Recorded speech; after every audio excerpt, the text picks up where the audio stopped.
Olá, pessoal, saudações. Vamos dar início a uma aula de inferência bayesiana, falando sobre priori não informativa, né? Até o momento a gente trabalhou com a especificação, a eliciação, que a gente chama de distribuição a priori,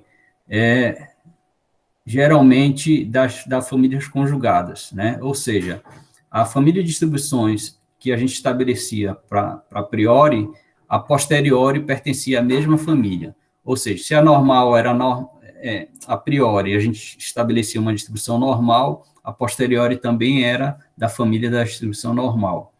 Se a priori era gama, a gente chegava na posteriori gama. Então, isso significa que a priori é da família de distribuições conjugadas, tá certo? Ok, Maria, tudo bem? Tá? Então, agora a gente vai ver a questão de priori não informativa, tá?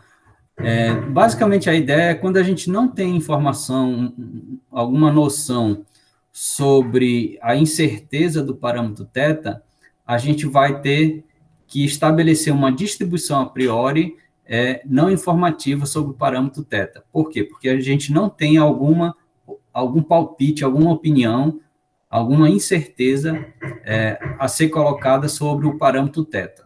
Tá? Então, a gente tem que colocar uma a priori não informativa.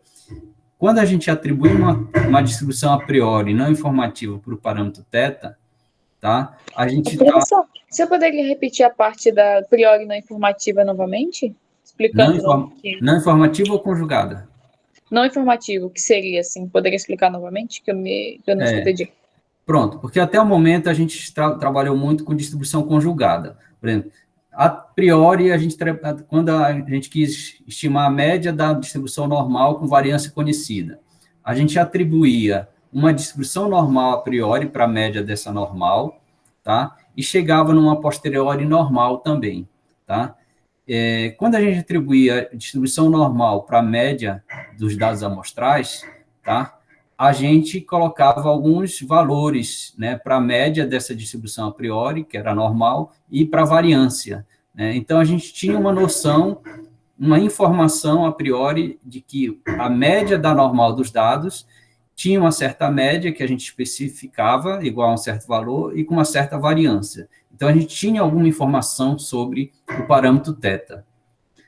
Quando a gente não tem informação a priori, alguma informação a priori sobre o parâmetro θ, a gente pode atribuir distribuição não informativa para o parâmetro θ. Tá? Então, a gente não vai opinar com alguma incerteza que nós tenhamos, né, sobre o parâmetro θ. A gente vai deixar livre essa influência subjetiva nossa. Quando a gente faz isso, a gente vai dar maior peso ou dar mais chance para o conjunto de dados carregar informações sobre o parâmetro θ. Porque qual é a ideia da inferência bayesiana? Não é a gente atribuir informação sobre o parâmetro θ, combinar com informações que vêm dos dados, né, que é o P de x dado θ, combina multiplicando, né, e aí a gente tem a distribuição a posteriori para a gente fazer inferência usando essa distribuição a posteriori. Por exemplo, observando o gráfico da densidade da distribuição a posteriori, a gente tem noção de quais os possíveis valores para o parâmetro. A gente pode calcular valor esperado, moda da posteriori, que vão dar medidas pontuais do valor do parâmetro θ. Tá? E na priori não informativa, a gente não atribui informação alguma para o parâmetro θ. A gente vai deixar, digamos, vago a informação sobre o parâmetro θ a priori, combinar com informação dos dados, do x dado θ, tá? E aí ele vai ter muito mais peso com relação à informação do parâmetro θ. E aí vai gerar uma posteriori que carrega muito mais informação dos dados e não da priori. Por quê? Porque a priori foi não informativa. A gente não atribuiu informação suficiente sobre a priori. Então, essa é a ideia de conhecimento vago, de não informação, conhecimento vago, não informação, ignorância a priori do parâmetro θ. É quando a gente não atribui informações suficientes na distribuição a priori, tá? Para θ. Tá? É claro que aqui até chama atenção, os conceitos de conhecimento vago, não informação, ignorância a priori, tá? Claramente não são únicos, tá? E o problema de caracterizar priores com tais características pode se tornar bastante complexo, tá? Então, realmente não é uma coisa tão simples assim de dizer o que é falta de informação a priori do parâmetro θ, tá? De repente, eu posso atribuir uma distribuição normal, por exemplo, o parâmetro θ, tá? Onde eu estabeleço fixo um valor para a média e uma variância, por falta de informação, de precisão, eu pego uma variância muito grande, uma variabilidade muito grande para essa normal. Então, a média ela vai ser vaga, né? Em média, o θ é igual a μ, mas com uma variabilidade muito grande em torno de μ. Então, isso é uma falta de informação, né? Por exemplo, o que eu quero dizer aqui? Deixa eu ver aqui. Ilustrando assim.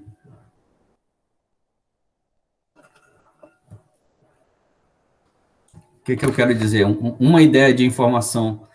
Digamos que eu tenho aqui um modelo X. Gilberto? Oi? Tá compartilhar, isso. Obrigado.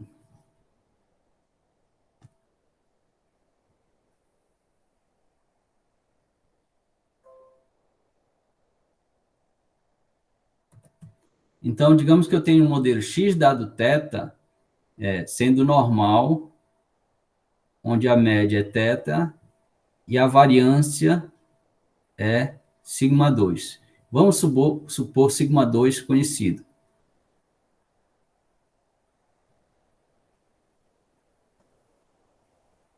Então, a gente quer, por exemplo, fazer inferência sobre θ, sobre a média desse modelo amostral de X dado θ. Então, por exemplo, eu posso atribuir uma distribuição normal para o parâmetro, que é a média do conjunto de dados, né, do X, tá? Também tem uma distribuição normal, onde eu fixo uma média para ela e coloco uma variância, deixa eu colocar aqui, uma variância b ao quadrado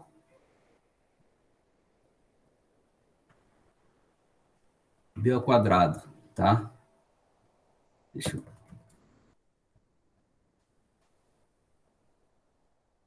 b ao quadrado. Tá? Então, um valor conhecido para a média da priori de θ e uma variância grande, tá? O que isso acarreta? Uma variância grande para esse θ. Vai ser um θ, aí a distribuição vai ser algo assim, tá? Para o θ, ou algo assim, pessoal.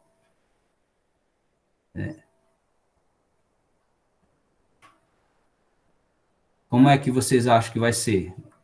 O gráfico, mais ou menos. Vai ser um gráfico assim ou um gráfico assim para a distribuição de θ? Vai ser um gráfico com ela bem dispersa, né? Eu imagino. Se a variância é grande, né? Se a variância é grande, então vai ser o caso 2, né? Sim. A distribuição 2. Esse caso aqui, tá? Porque aí nesse caso, tá? A média de θ é μ0, mas de maneira vaga, né? Porque existe possibilidades grandes da média ser bem menor, está por aqui, ou da média ser bem maior. Eu possibilito que a verdadeira média, a média de θ, tá? Ela seja vaga. O θ varia em torno de μ0 com grande chance de estar bem distante, né? Porque a variância é grande. Inclusive, isso aqui pode se aproximar de uma uniforme. Para uma variância muito grande, eu posso chegar assim, até uma situação que fique assim, uniforme, tá? Uniforme, tá? Então, quanto maior a variância, menos informação eu tenho sobre θ. Vai ser, em média, μ0, mas com pouca probabilidade concentrada, como se fosse esse caso aqui. Se a variância é pequena, é mais provável que θ assuma valor próximo de μ0. Então, eu tenho muito mais informação nesse caso 1 do que no caso 2, tá? Então, isto é uma maneira de estabelecer não informação sobre o parâmetro θ, a priori, tá? Mas aqui, percebo que a gente ainda tem alguma informação, no sentido de que, por exemplo, eu estou dizendo que a distribuição é normal. Dizer que a distribuição é normal é um tipo de informação. Então, tem pessoas que podem chegar assim, mas pelo menos você está dizendo, a priori, que θ tem distribuição normal. Poderia ser uma distribuição qualquer, né? De repente, você nem sabe qual é a distribuição de θ, tá? Poderia ser uma outra distribuição qualquer e não informativa também, tá? Com grande variabilidade. Então, é nesse contexto que a gente trabalha com priori não informativa, tá certo? Deu para entender um pouco mais, Beatriz? Sim, professor. Pronto. Tá? Então, o que acontece aqui? Vamos dar hoje a aula é uma leitura aqui, certo? Então, a primeira ideia de não informação a priori que se pode ter é pensar em todos os possíveis valores de θ como igualmente prováveis, tá? Qual a distribuição que vem em mente quando todos os possíveis valores da distribuição são igualmente prováveis, pessoal? Que tipo de distribuição os valores são igualmente prováveis?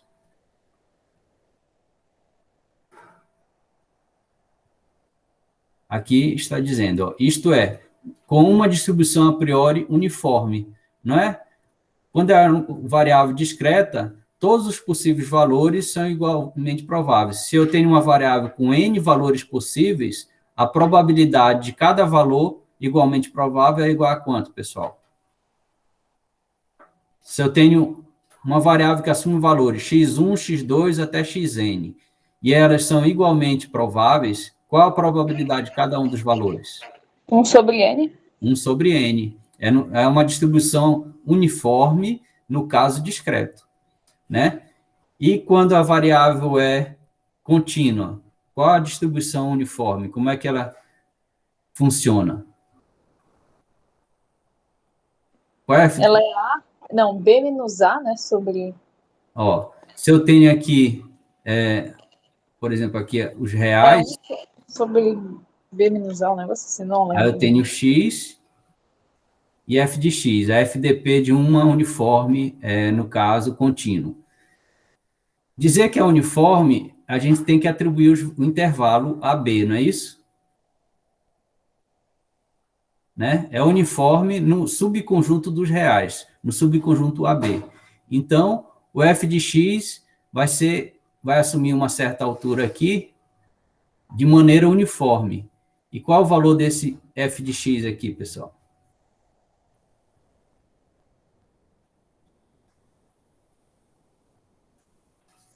Qual o valor desse, né? F de B menos F de A? Acho que não estou lembrado muito bem. Tá? Para que f de x seja FDP, essa área tem que valer quanto aqui? A área sobre a curva da FDP. 1. Tem que valer 1. E como é que eu calculo essa área? Através da integral. Eu preciso do seguinte, ó. Eu preciso que a integral nos reais, certo? De f de x dx seja igual a 1. Na verdade, eu tenho que descobrir qual o valor de k, que multiplicado por f de x, né? Deixa eu ver.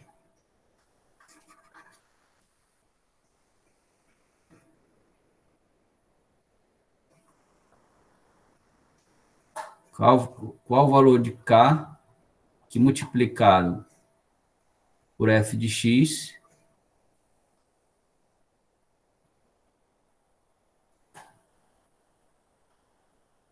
dx seja 1.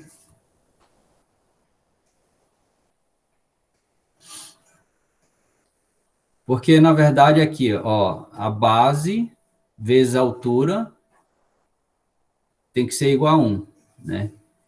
Então vamos lá.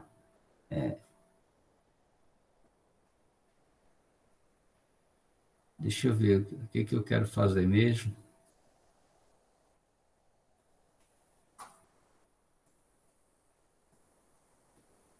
Integral vai ser integral de A até B vezes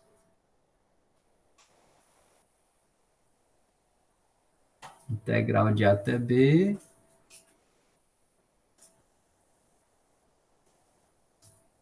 de f dx, f de x dx igual a 1.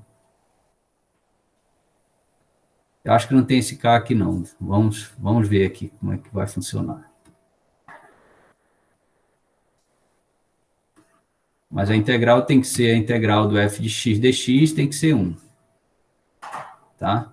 Isso aqui implica uma integral no intervalo de A até B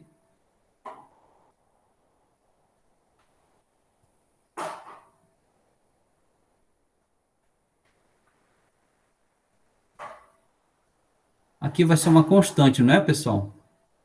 Um K. Aqui, ó. Essa altura vai ser uma constante. Qual a integral dos reais de K, da altura K, dx tem que ser igual a 1.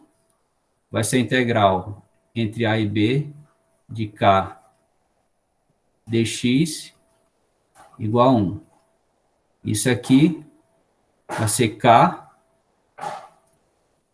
que multiplica a integral de A até B dx é o quê? É o x A até B, igual a 1. Então, K, que multiplica B menos A, igual a 1. Então, qual o valor de K? K é igual a 1 sobre B menos A.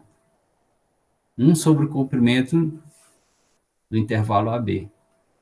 Então, esse f de x aqui é igual a 1 sobre B menos A. Tá?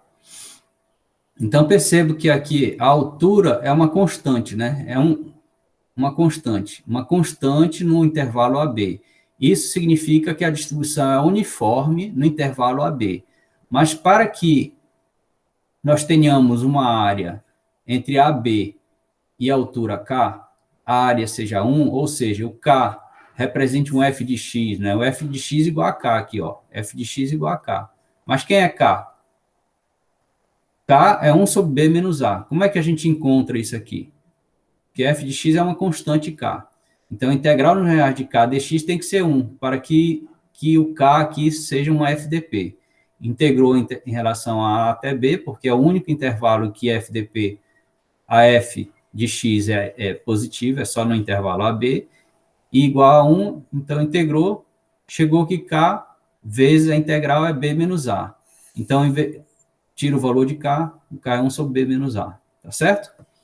Então, aí, essa área aqui passa a ser igual a 1, tá? Se o f de x igual a K, onde K é 1 sobre B menos A, 1 sobre o comprimento do intervalo AB, tá?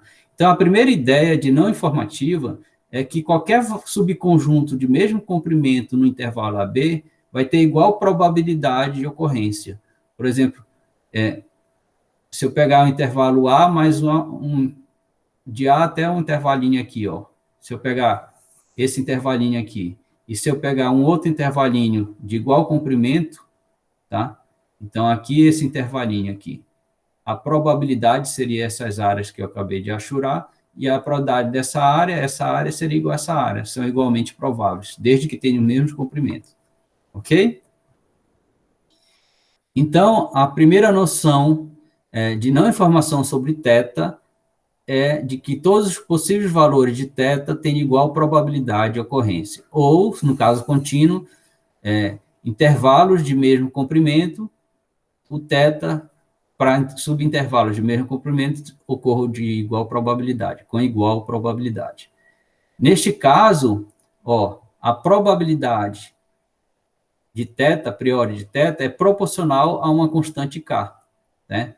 Para θ variando em um subconjunto da reta, né? Significa que nenhum valor particular tem preferência, né? Foi o que a gente acabou de ver ali no gráfico da FDP de uniforme, né? Então, o que acontece, ele é proporcional a uma constante k. Que constante k é essa? 1 sobre o comprimento de B do intervalo AB, tá? Então, f de θ, tá? É igual a k, né? Ele próprio já é uma constante, né? Mas a gente pode dizer que é proporcional a k. Tá?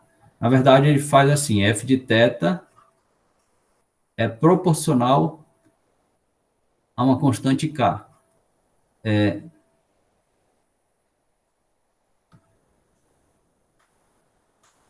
Tá? Porque ela é constante. É uma constante de... porque, na verdade, se eu fizer... Aí, qual é... Para que f de θ tenha uma densidade não proporcional, para que chegue aqui uma igualdade, eu teria aqui f de θ, integral nos reais, de θ, dθ, nos reais, seja... Aí eu tenho que saber qual o valor de k estrela, que multiplica pela integral, seja igual a 1. Isso vai dizer que, se o θ assume valores no subconjunto AB, no intervalo AB, então vai ficar k estrela, que multiplica integral do mesmo jeito que mostrei anteriormente, integral no intervalo AB, tá? Só que f de θ é proporcional a k, né? Então é k de θ igual a 1. Então,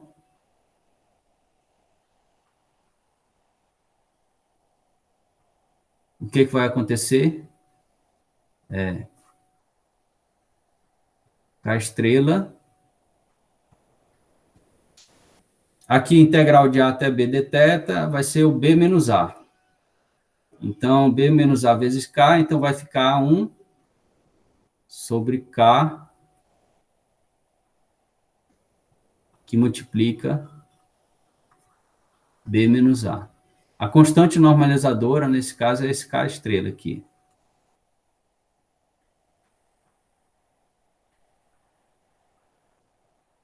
Tá?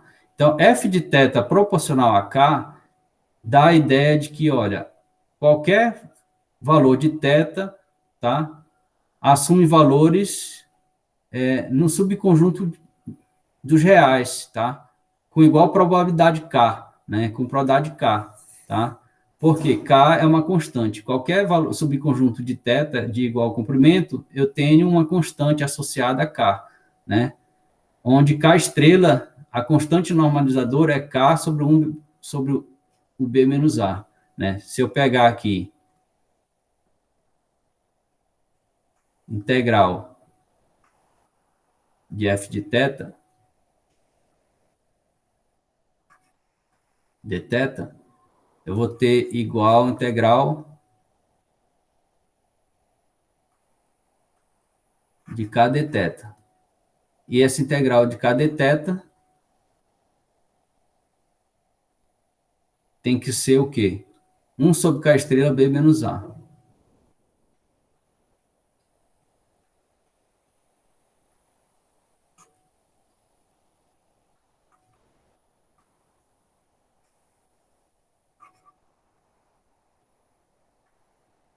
Por que isso?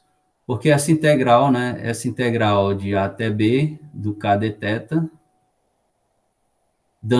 sendo igual a isso, isso é o numerador dividido pelo K estrela, essa quantidade aqui, 1K estrela B menos A, é igual, aliás,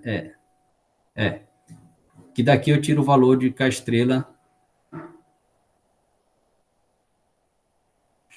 deixa eu ver.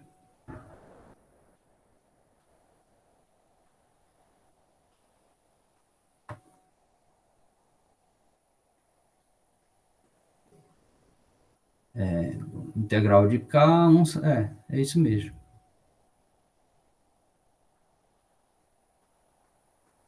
Deixa eu ver aqui.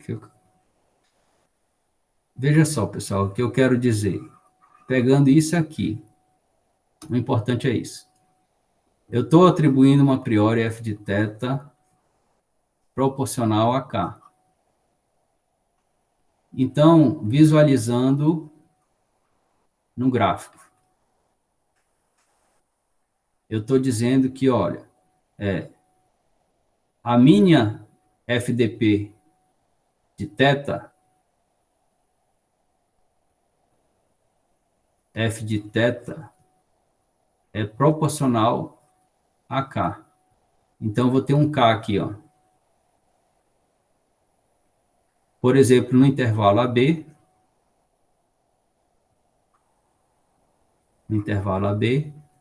aqui eu tenho θ, né? No intervalo AB, isso aqui é igual a K.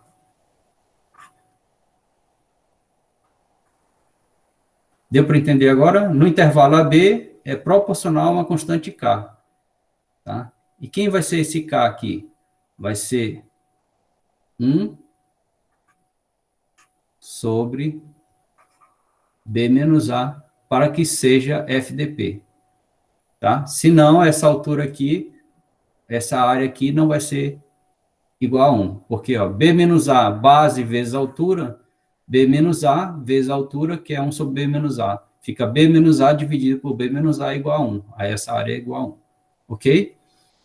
Agora, existem problemas com relação a especificar uma priori proporcional a uma constante, ou seja, uniforme, né? Uma priori uniforme. Primeiro, se o θ não assumir valores somente num subconjunto dos reais, ou seja, no intervalo AB, né? Aí o que vai acontecer? Eu vou ter que integral de menos infinito a mais infinito de K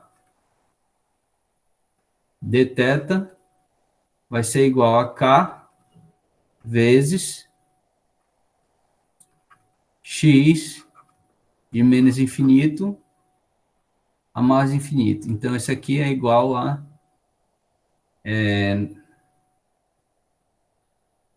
eu nem sei, vocês sabem dizer que essa integral vai dar infinito com menos infinito, dá mais infinito ou indeterminado? Como é que... Não existe, né? Vocês lembram alguma coisa de cálculo? Eu acho que... Eu acho que é indeterminado, vice? Acho que é indeterminado, né? Porque aqui no livro está dizendo o seguinte, ó, porém, a escolha da priori uniforme pode trazer algumas dificuldades técnicas. Por exemplo, se o intervalo de variação de θ for ilimitado, tá? Né? Então, a distribuição a priori é imprópria, isto é, a integral de P de θ dθ é infinito. Tá? Então, ilimitado pode ser o seguinte, pode ser que, digamos, seja limitado inferiormente, tá? No intervalo a mais infinito, então é ilimitado. Tá? Então, a integral da f de θ, que é proporcional a k, fica integral de a infinito de k dθ. Fica k vezes x, né? E aqui fica de a mais infinito. tá? Então, essa integral aqui fica k vezes infinito, né? Que dá infinito. Ou seja, a integral não converge, né? A integral sobre FDP, nos reais, não converge, é divergente a integral. Então, quando a gente tem que a integral de f de θ, né? Que aqui o k é f de θ, proporcional, tá? Ela, com a integral de f de θ diverge, a gente diz que a priori é imprópria, tá? Porque a integral do f de θ não é igual a 1. A integral de f de θ de θ não é igual a 1, né? Se é limitado entre A e B, a priori informativa, a integral é 1, quando k é igual a 1 sobre B menos A. Mas se diverge, a gente diz que a priori é imprópria. Então, isso é um problema, né? Que, em princípio, para inferência bayesiana, não é problema, tá? O que é necessário é garantir que a posteriori seja própria. O que é própria? É que a integral da posteriori, da FDP da posteriori, seja igual a 1, tá? E não, ou seja, não divirja, né? Não seja igual a infinito, ok? Então, se a priori é imprópria, uma integral de p de θ dθ diverge, é infinito, não necessariamente é um problema, mas a posteriori a gente tem que garantir que a integral da posteriori seja 1, para a gente poder fazer realmente inferência. Segundo, se eu tenho uma transformação g de θ, né, pego o θ, o parâmetro θ, transformo de maneira não linear monótona, tá? Uma reparametrização não linear monótona de θ, então a distribuição dessa nova variável de φ é função de θ, né? G de θ. Ela é não uniforme, né? Tá? Ela deixa de ser uniforme, já que pelo teorema de transformação de variáveis, a distribuição da reparametrização da função de θ é igual a isso aqui. Aí a gente deve lembrar do teorema da transformação de variáveis, tá?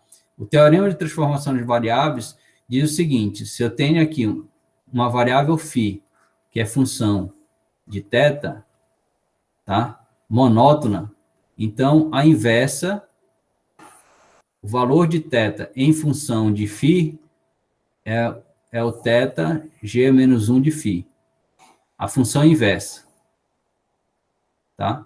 Se o φ está em função de θ, o θ fica em função de φ, expresso dessa maneira aqui, g menos 1 de φ, fica em função de φ. Então, a distribuição de φ, a nova distribuição de φ da variável transformada, φ, vai ser igual a FDP, né, a FDP de θ, da variável original, aplicada no θ como função de φ, tá? Então, θ é função de φ. Então, na verdade, θ em função de φ vai ficar valores de φ. Mas aí, nessa transformação aqui, da inversa. Então, é g de θ, g a menos 1 de φ, tá? Vezes o módulo da derivada do θ em função de φ, né? Do θ de φ, tá? Percebo que o θ é o g menos 1 de φ, que isso aqui depende de φ. Então, eu vou derivar esse θ, que depende de φ, em relação a φ. Então, é uma quantidade em função de φ, derivada em relação a φ, tá? Só que o f de θ, a FDP de θ, ela é proporcional a uma constante k, porque a função de densidade de θ vem de uma priori não informativa uniforme. Então, é proporcional a k. Logo, isso aqui é proporcional a k, logo, tudo é proporcional k vezes o módulo aqui. Então, é uma derivada de θ de φ. Como essa transformação φ de θ, função de θ, é não linear, então a inversa também é não linear. E a derivada de θ de φ não vai ser constante, vai depender de θ. Aliás, de θ não, vai depender de φ. Isso aqui não é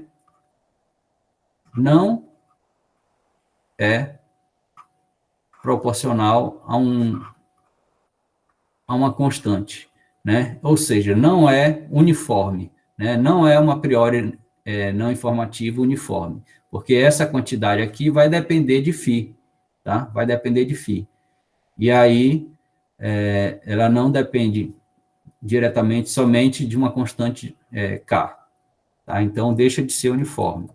Então, esses inconvenientes aí, quando a gente trabalha com priori não informativo uniforme. Então, aqui ele diz, na prática, como estaremos interessados na distribuição a posteriori, não daremos muita importância à impropriedade da distribuição a priori, ou seja, a integral de P de θ, dθ, divergindo, não é tanto problema. No entanto, devemos sempre nos certificar de que a posteriori é própria, ou seja, a integral da posteriori é igual a 1, antes de fazer qualquer inferência. A classe de priores não informativas proposta por Jeffreys, tá? Então, é bastante utilizado priores não informativas de Jeffreys, tá? Quando vocês ouvirem falar, a gente vai ter uma noção de como funciona. Ela é invariante a transformações 1 a 1, embora em geral seja imprópria, tá? Mas, como já dito, priori impróprio não é tanto problema. O problema é a posteriori ser imprópria. E será definida a seguir. Antes, porém, precisamos da definição de medida de informação de Fish. Então, primeira definição. Considere uma única observação X com função de densidade de probabilidade P de X dado θ. A medida de informação esperada de Fisher de θ através de X é definida como. Então, assim, a informação de Fisher, talvez vocês lembrem, né? Estão lembrados lá de inferência? É o valor esperado de menos a derivada segunda da log verossimilhança, tá? dθ, com relação ao parâmetro θ, derivada segunda, tá? E tirando o valor esperado. Vocês estão lembrados dessa informação de Fisher? Sim ou não? Eu estou. Tá? Pronto. Aí, se o θ for um vetor paramétrico, tá? A informação de θ, a informação de Fisher, ela é chamada, na verdade, matriz de informação esperada de Fisher, tá? A matriz de informação esperada de Fisher é dada pela matriz valor esperado de menos derivada segunda da log verossimilhança da densidade P de X dado θ, onde θ é vetor paramétrico, tá? dθ transposto, né? Então, todas as derivadas possíveis, parciais, né? Primeiro elemento, derivada segunda em relação a θ1, θ1. Então, fica a derivada segunda em relação a θ1. E aí, segundo elemento 1, 2 da matriz, é a derivada da log verossimilhança dθ1, dθ2, tá? Elemento 1, 3, derivada segunda da log verossimilhança dθ1, θ3. Deriva em relação a θ1, depois em relação a θ2. E aí monta essa matriz de informação observada, coloca um negativo e tira o valor esperado. Isso aí é a matriz de informação esperada de Fisher. Ok? Então, note que o conceito de informação aqui está sendo associado a uma espécie de curvatura média da função de verossimilhança, no sentido de que quanto maior a curvatura, mais precisa é a informação contida na verossimilhança. Ou, equivalentemente, maior o valor de informação, valor de I de θ, a informação esperada de Fisher, tá? Porque qual é a ideia? A informação de Fisher é a seguinte, não é a derivada segunda, a gente sabe que, vejamos, eu tenho aqui uma função, um L de θ, eu tenho uma função que, na verdade, é o log do P de X dado θ. Correto? É uma função de um parâmetro, de uma variável. Quando eu tiro a derivada, em relação a θ, aí eu posso fazer uma análise para verificar se a função é crescente ou decrescente, né? Estão lembrados de cálculo 1? Se é maior do que zero, a função é crescente em determinado intervalo, correto? Se é maior do que zero? né? Se, né? Se a derivada primeira é menor do que zero em algum intervalo de θ, então a função L de θ é decrescente. Correto? Né? É assim que se analisa. Se a derivada dessa função L de θ é igual a zero, a função no θ é igual a um certo valor específico. Ela é crescente ou é decrescente? Se essa derivada é igual a zero.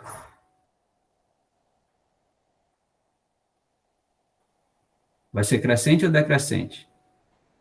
Aí ela nem cresce nem decresce, né? Nem cresce nem decresce. Ela pode ser um ponto crítico, né? Que chama Ponto crítico, isso. ponto crítico. Ou é um ponto de estabilidade, né? Digamos assim, né? E a derivada segunda da função, veja que essa função aqui é a log-verossimilhança. Derivada segunda do parâmetro θ, ela mede o quê, pessoal? Aqui a derivada primeira mediu se a função cresce e decresce em determinados intervalos de θ, e se ela se estabiliza, ou é ponto crítico, num certo valor de θ, quando é igual a zero. E a derivada segunda mede o quê?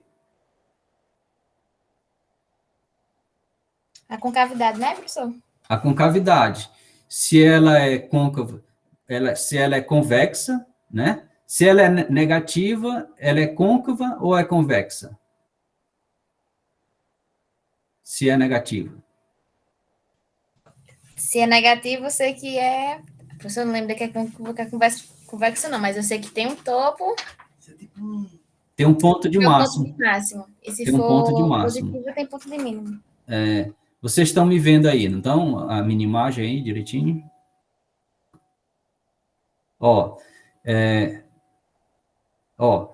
Estão vendo aqui a minha mão esquerda? A minha mão esquerda, ela está supondo um menor do que zero, olha, suponho que aqui é zero. Dá para perceber? Porque eu não sei se... Vocês percebem aí, menor do que zero?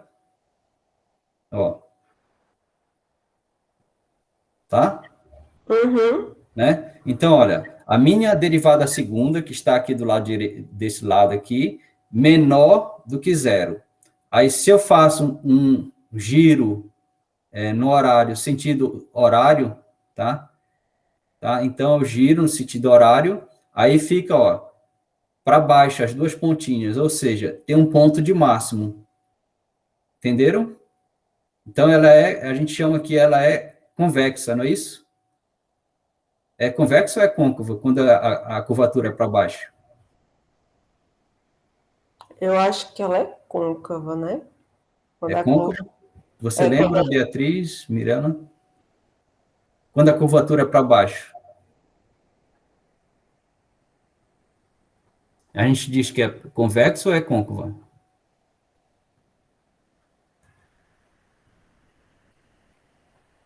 Eu acho que é côncava, viu? Côncava, pronto, é que eu estou esquecido desse termo agora. Bom, mas é importante que dê um ponto de máximo, tá certo? Então, quando é menor do que zero, a derivada segunda, é interessante quando a gente está querendo estimar a verossimilhança, né? A gente deseja que a derivada segunda seja menor do que zero, porque aí o ponto obtido aqui na derivada primeira igual a zero, né, que foi obtido quando iguala a zero, aí a gente tem um estimador de massa de verossimilhança θ-chapéu. E essa derivada segunda, ela diz se é menor que zero, a curvatura está para baixo, né? E quanto maior o valor dessa derivada segunda, maior a intensidade dessa curvatura, tá? Ou seja, se eu tenho uma derivada segunda pequena, tá? Aí eu tenho uma outra que é assim, Qual é que é mais informativa? Essa primeira ou essa segunda?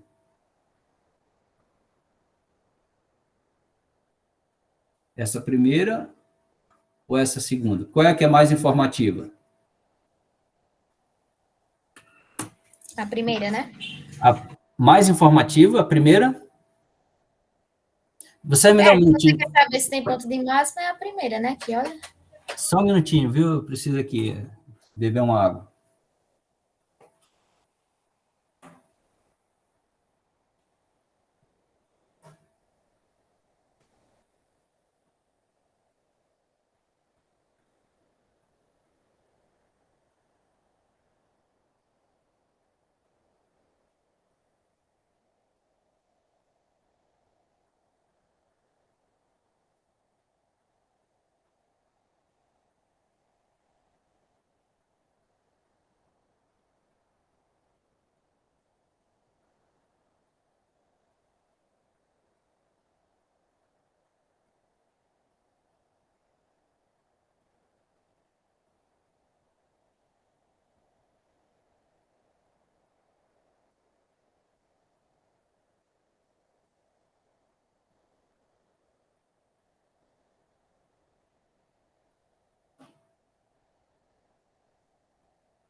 Então, veja assim, aqui, essas curvaturas, elas estão representando a derivada segunda, certo? Em função de θ, tá? Então, o máximo... deixa eu ver.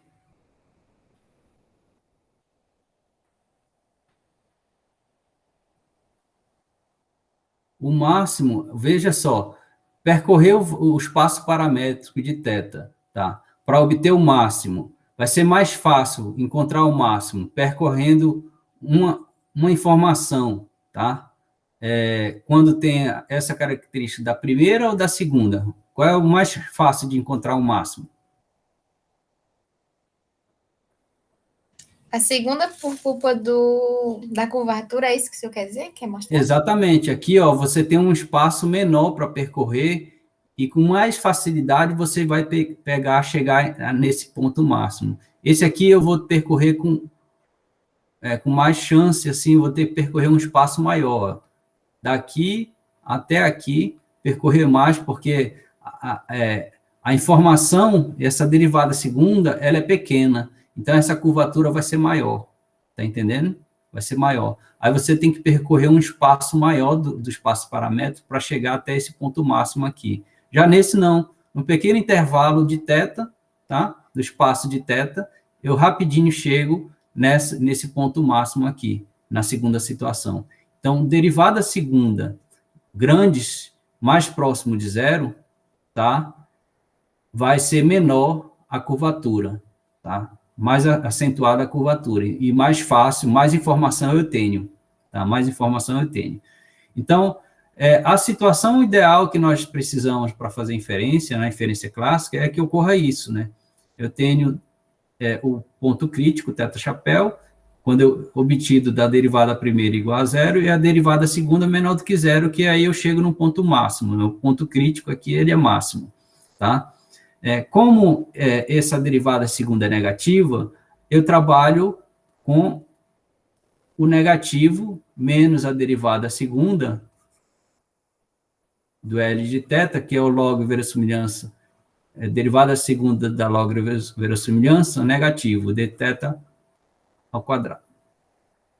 Aqui é dθ ao quadrado, né? Esse θ aqui não é ao quadrado, aqui é a derivada segunda.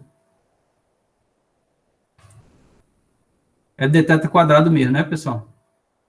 Eu estou esquecendo os cálculos.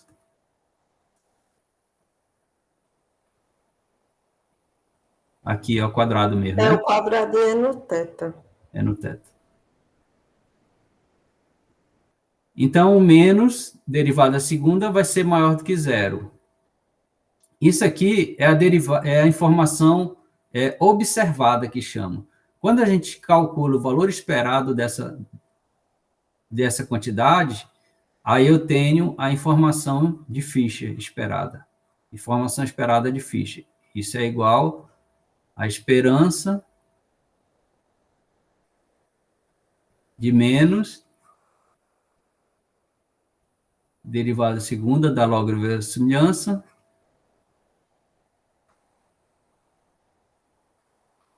de θ quadrado.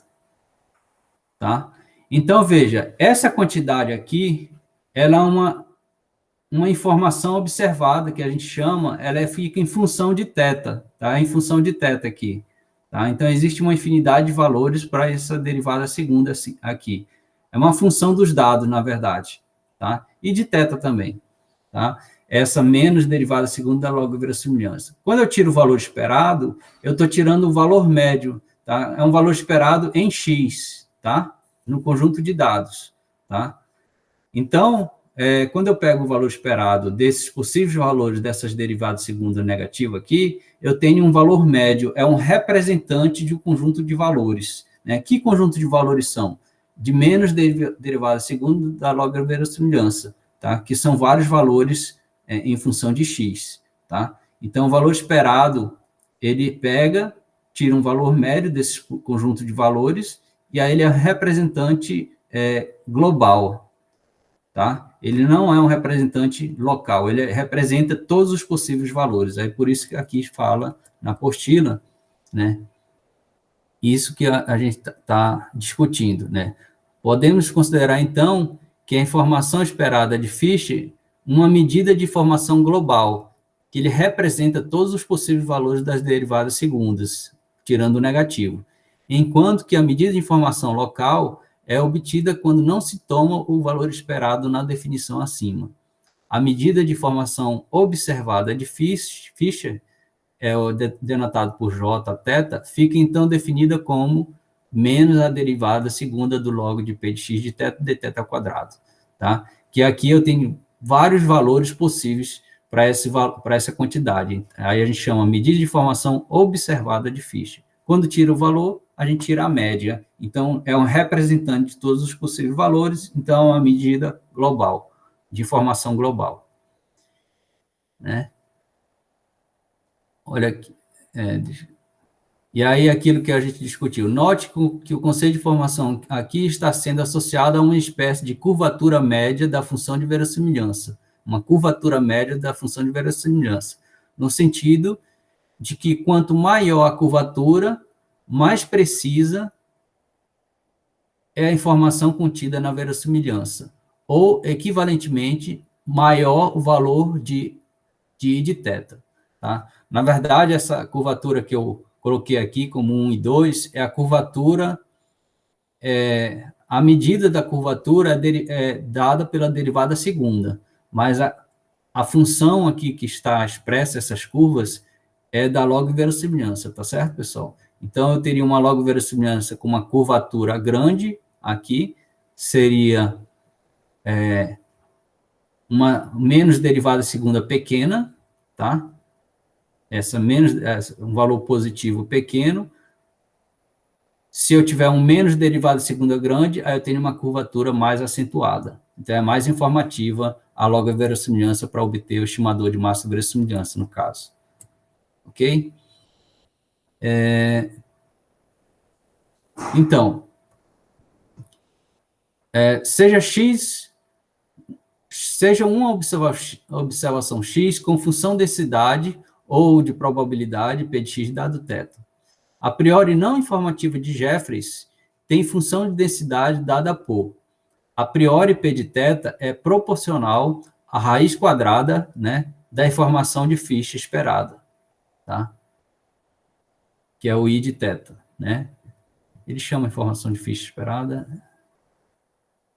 Informação esperada de Fisher, que chama. Informação esperada. E tem informação observada de Fisher.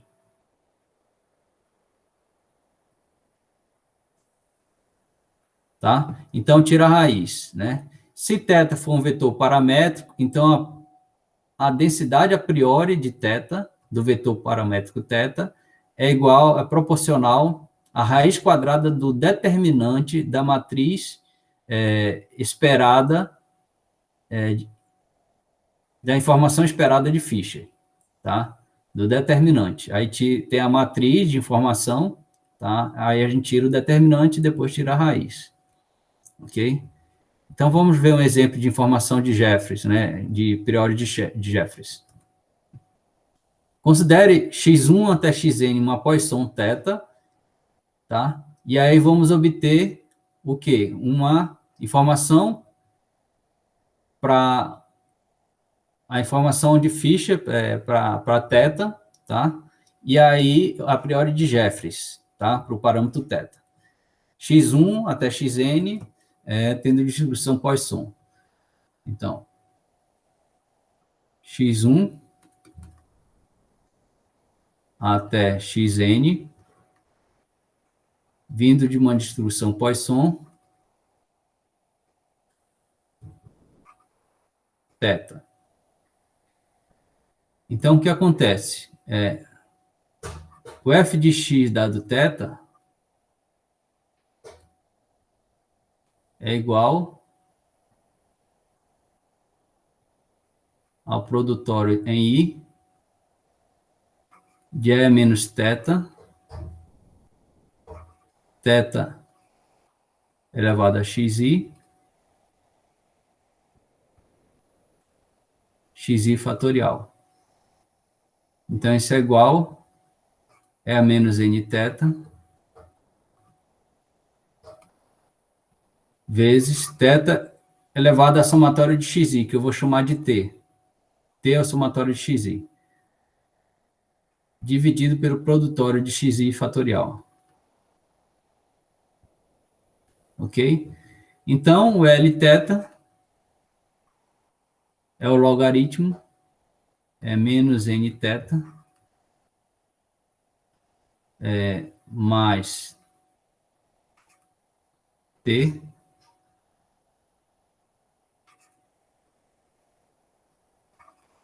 log θ, né? Menos log do produtório de xi fatorial.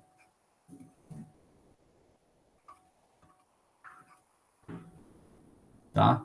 Então, a derivada primeira do L de θ, derivada em relação a θ, é menos n mais t, uma constante, né? Vezes a derivada do log. Derivada do log é igual a quê, pessoal?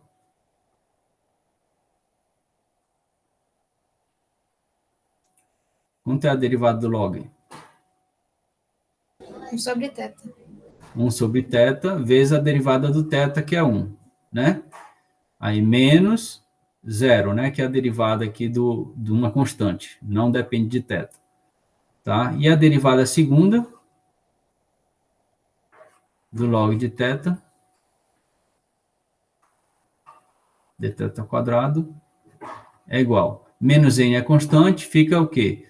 T, 1 sobre θ. Isso aqui é menos T sobre θ quadrado, que é o θ menos 1, fica menos 1, né? Menos 1 aqui, multiplicando, vezes θ a menos 1, que é menos 2, e vem para o denominador ao quadrado. Ok? Então, daqui, eu tenho que a esperança de menos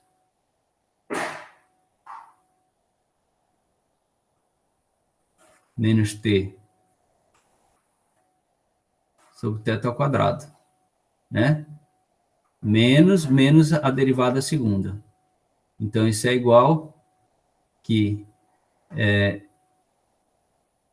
1 sobre θ ao quadrado é uma constante em relação à variável x.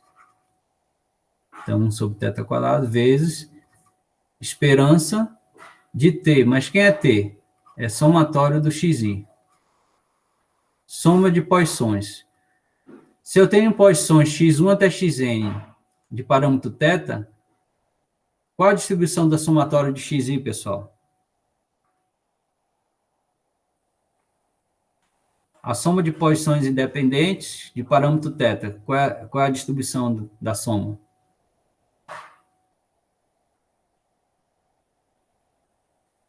Tem que distribuição, pessoal? Vai ser normal. Não, soma de Poissons A soma de Poisson dá Poisson. da Poisson. Com qual parâmetro? Teta, né? Teta, Na verdade, a soma de teta. hã? A soma de quê? Não sei se vai ser a soma de teta, Gilberto. Qual o valor esperado da soma? A média da Poisson vai ser teta, né? Mas aí é a soma de N Poissons. N teta. N teta. Uhum. Tá? É claro que eu podia aplicar aqui esperança da soma, soma das esperanças.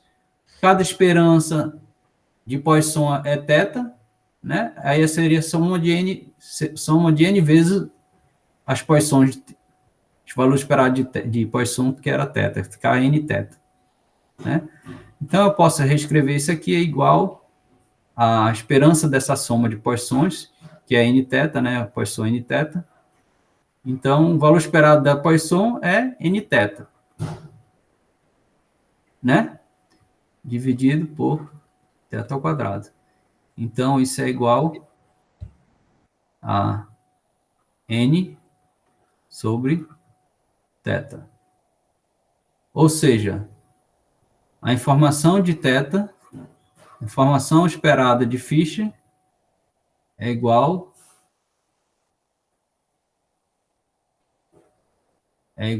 a quanto mesmo? N sobre teta, né? Que aí cancelou esse teta com esse teta ao quadrado.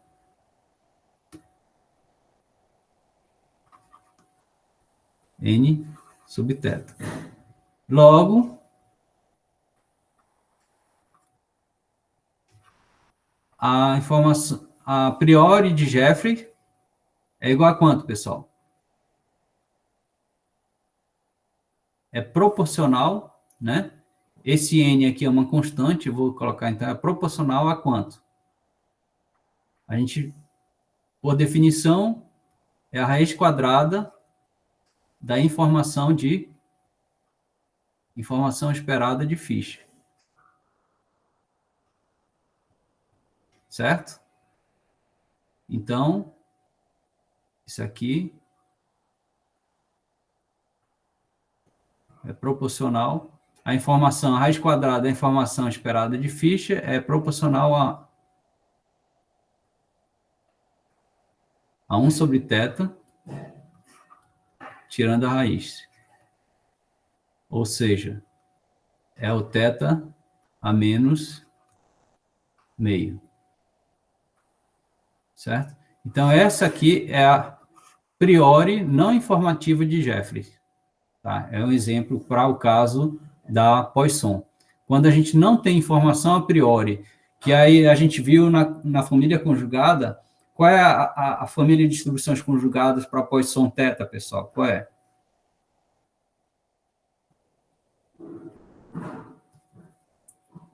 Qual é a família de distribuições conjugada para Poisson teta?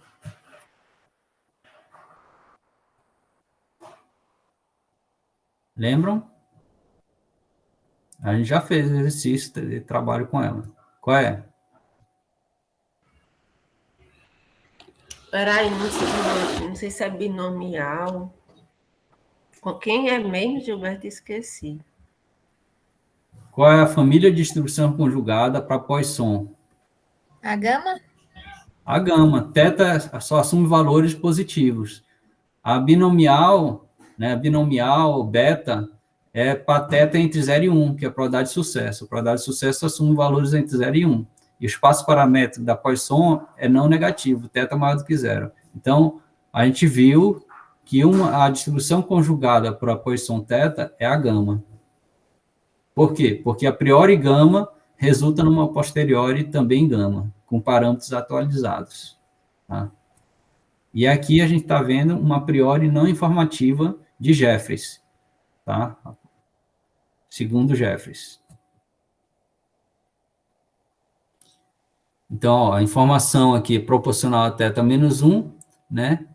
E a priori de Jeffreys, não informativo de Jeffreys, é teta menos meio.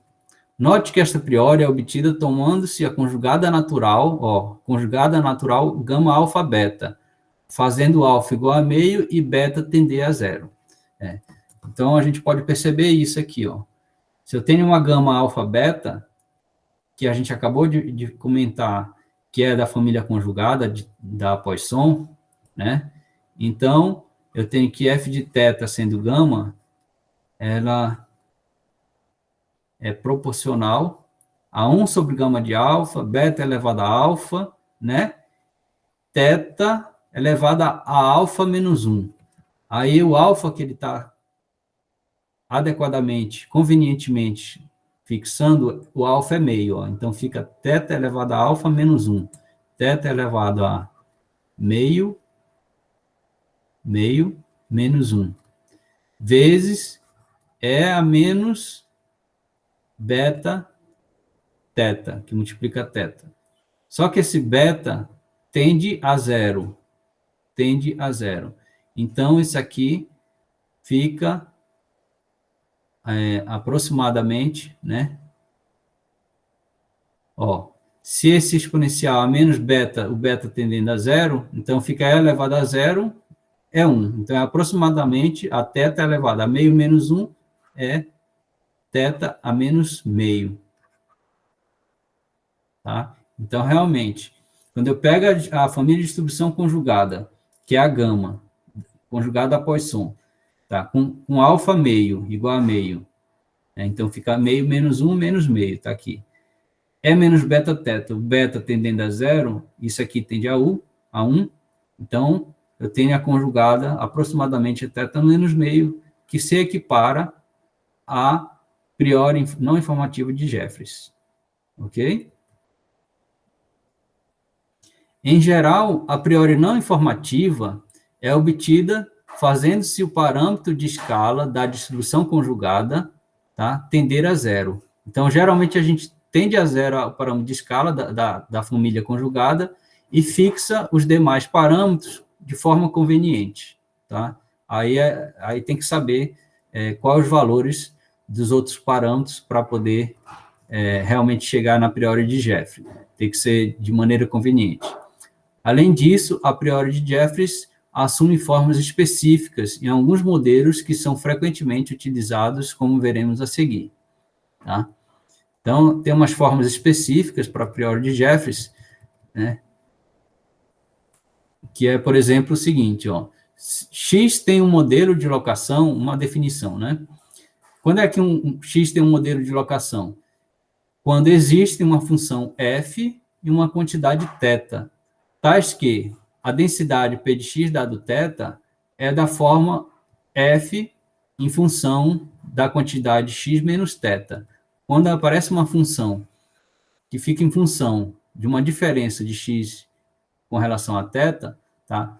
Então, tem essa função e tem o θ dessa forma, nesse caso, a gente tem um modelo de locação. A gente diz que o modelo é de locação. E o parâmetro θ é chamado de locação. A definição vale também quando o θ é um vetor de parâmetros. Tá? Alguns exemplos importantes são a distribuição normal, quando a variância é conhecida. Então, a gente já trabalhou esse exemplo aqui, né? Tá? Quando que é a diferença da média da normal e variância conhecida. Então, é um exemplo de modelo de locação, tá? E a distribuição normal multivariada com matriz de variância e covariância conhecida também. É um modelo de locação. Pode-se mostrar que para o modelo de locação a priori de Jeffreys, para o modelo de locação, a priori de Jeffreys é dada por a densidade a priori de θ é proporcional a uma certa constante, certo? Então, eu confesso que eu tentei demonstrar isso aqui para chegar nesse resultado, mas não consegui. Deve ter algum macete, alguma dica, um pulo do gato que eu não consegui visualizar, tá? Para verificar que realmente chega, que a priori de Jeffreys no modelo de locação, ela é proporcional a uma constante, né? Então, por enquanto, a gente vai acreditar que isso aqui é verdade, né? Tá? A gente não vai demonstrar, tá? Então, se a gente tem um modelo na família de locação, tá? a gente vai ter que a priori de Jeffreys vai ser proporcional a uma constante. Do mesmo modo, tem um modelo de escala, tá? Modelo de escala. E o modelo de escala, X tem um modelo de escala se existe uma função f e uma quantidade sigma, tal que o P de x dado sigma seja da forma 1 sobre sigma vezes um f em função de x sobre sigma. Neste caso, sigma é chamado de parâmetro de escala. Alguns exemplos são a distribuição exponencial com parâmetro θ, com parâmetro de escala sigma 1 sobre θ. Tá? Então, a escala, sendo aquela parametrização da família da FDP da exponencial, é 1 sobre θ. O que acontece aqui? X tendo distribuição exponencial θ, eu posso escrever o f de x, dado θ, aqui é melhor não x tem exponencial θ, é melhor x dado θ. X dado θ. Aí eu posso escrever a FDP como sendo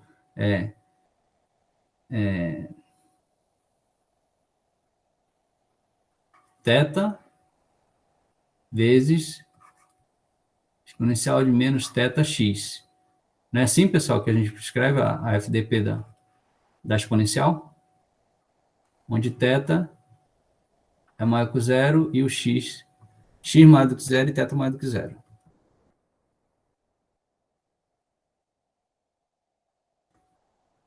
Está correto assim, pessoal? Ou a gente pode escrever f de x dado θ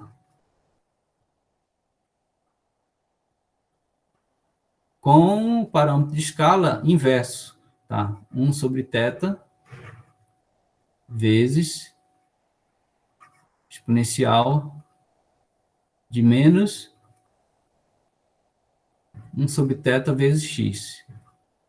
Então, percebo que quando eu escrevo parâmetro de escala como sendo 1 sobre θ, aqui eu tenho 1 sobre θ vezes uma função f de x sobre θ. Aparece o x sobre θ. 1 sobre θ vezes uma quantidade aqui, que é uma função de x sobre θ. Aqui está x sobre θ. Então, é exatamente um exemplo de um modelo de escala. X tem um modelo de escala. Ó, sigma 1 sobre θ. E um outro exemplo é a distribuição normal, θ sigma 2, quando a média é conhecida e a escala sigma ela é desconhecida. Tá? Pode-se mostrar que para um modelo de escala, a priori de Jeffreys é dada por a densidade de sigma é proporcional a sigma menos 1. Tá? Então, se eu tenho um modelo aqui de escala, a priori de Jeffreys é proporcional a sigma menos 1.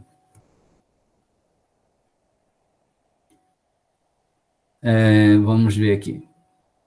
X tem um modelo de locação e escala se existe uma função f e as quantidades θ e sigma, tais que a probabilidade x dado θ sigma é uma mistura, né, da locação e escala. É 1 sobre sigma vezes o f, ao invés de ser somente de x sobre sigma, x sobre sigma, eu pego x menos θ e divido por sigma. Aí dá essa mistura de locação e escala. Nesse caso, θ é chamado de parâmetro de locação e sigma parâmetro de escala. Alguns exemplos são a distribuição normal, uni e multivariada, e a distribuição de Cauchy. Em modelo de locação e escala, a priori não informativa pode ser obtida assumindo independência a priori entre θ e sigma. Então, às vezes, a gente quer atribuir distribuição a priori para um conjunto de parâmetros, e pode ser mais simples a gente supor que esses parâmetros são independentes. Então, a distribuição de probabilidade delas são independentes. Então, a probabilidade conjunta é igual ao produto das probabilidades, que é o que está aqui, ó. A probabilidade da alocação e escala, tá? P de θ e sigma, é igual à probabilidade de θ vezes a probabilidade de sigma, porque eles são supostamente independentes. Ó, mas a probabilidade de θ é uma constante, né, proporcional a uma constante. E o P de sigma é sigma menos 1. Uma constante vezes sigma menos 1 é proporcional a sigma menos 1. Então, a conjunta é proporcional a sigma menos 1. E a normal com média e variância desconhecida, univariada e multivariada, são exemplos de modelo de locação de escala. Ok? Deixa eu ver. Ser x1 até xn normal mi, sigma 2, com média mi e variância sigma 2. Neste caso, aqui está, né, a FDP de x dado mi sigma 2, tá? Mostrando que realmente nós temos aqui, ó, 1 sobre sigma, aqui está, ó, do modelo de locação escala, f de x menos θ sobre sigma. Nós temos aqui, ó, x menos θ sobre sigma, o θ é o mi, né, elevado ao quadrado, é a função dessa quantidade x menos mi sobre sigma. Portanto, mi sigma é um parâmetro de locação escala, e a priori de Jeffrey não informativa é proporcional a sigma menos 1, como a gente tinha visto aqui anteriormente. É a priori não informativa. E pela propriedade de invariância, tá? Jeffreys tem a propriedade de invariância, a priori não informativa para mi sigma 2, porque aqui é mi sigma. Então, essa priori aqui é para mi sigma, e é proporcional a sigma menos 1. Como existe a propriedade de invariância na priori de Jeffreys, tá? Se eu quiser o parâmetro priori para mi, e ao invés de sigma, ser o sigma ao quadrado, a gente substitui no lugar de sigma o sigma ao quadrado, e aí fica proporcional a sigma menos 2, tá?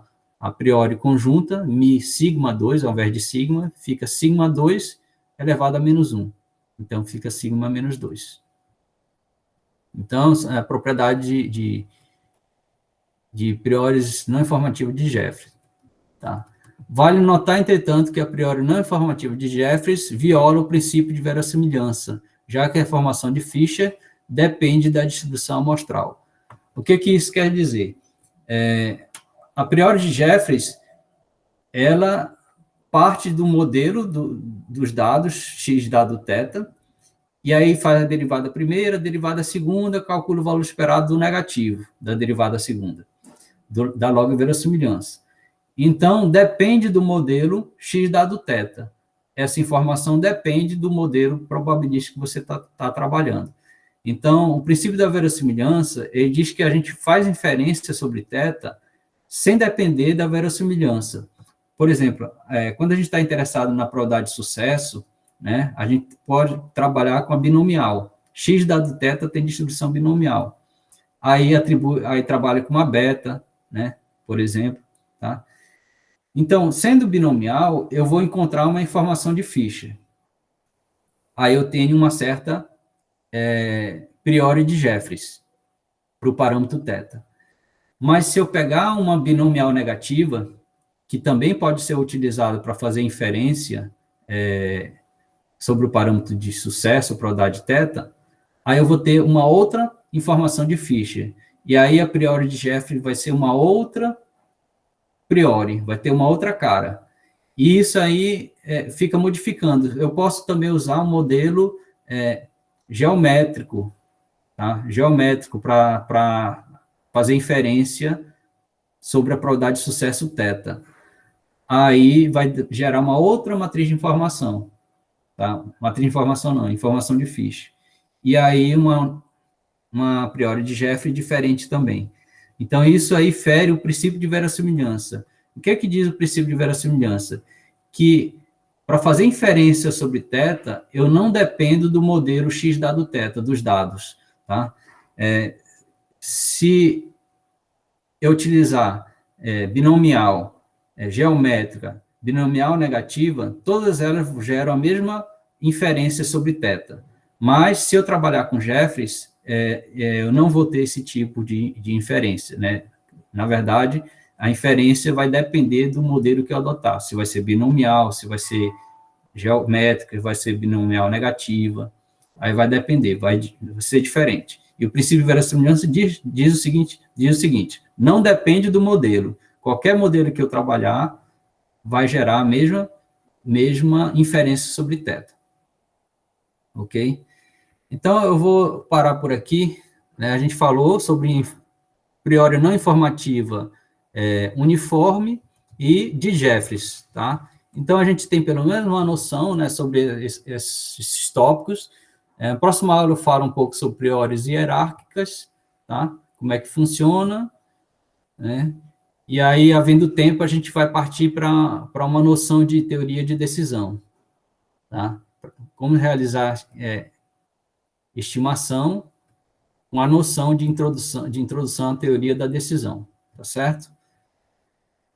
Então é isso, pessoal, que tinha para hoje. Alguma pergunta?